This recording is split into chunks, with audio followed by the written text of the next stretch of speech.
আপনার মন খারাপে এই শহরের দেয়াল এতটুকু ভিজবে না। শোক প্রকাশ করে বিজ্ঞপ্তি ছাপা হবে না কোনো গণমাধ্যমের শিরোনামে। সহানুভূতি দেখিয়ে কেউ এগিয়ে এসে মুছে দিতে চাইবে না আপনার অশ্রুসিক্ত চোখ। তবুও কেন আপনি এমন? নিজের কষ্টটা কি নিজের ভেতর পুষে রাখা যায় না?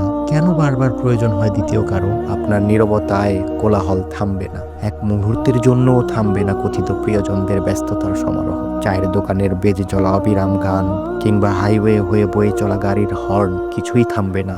শব্দের মাত্রা কমবে না বিন্দু মাত্র। ভোর হলেই রোজ নিয়ম করে পাখিরা ডাকবে। ব্যস্ততা বাড়বেই যার যার স্বতঃস্ফূর্ত দৈনিক রুটিনে। তবুও কেন নিজেকে বাকিহীন ব্যক্তিত্বে ডুবে রাখার এত প্রয়াস? কেন নিজেকে মিথ্যা আশ্বাস দেয়া হয় আপনার একাকিত্বের শহরে জ্যাম ঠেলে কোনো প্রিয়জন আসবে না, আসবে না, আসবে না।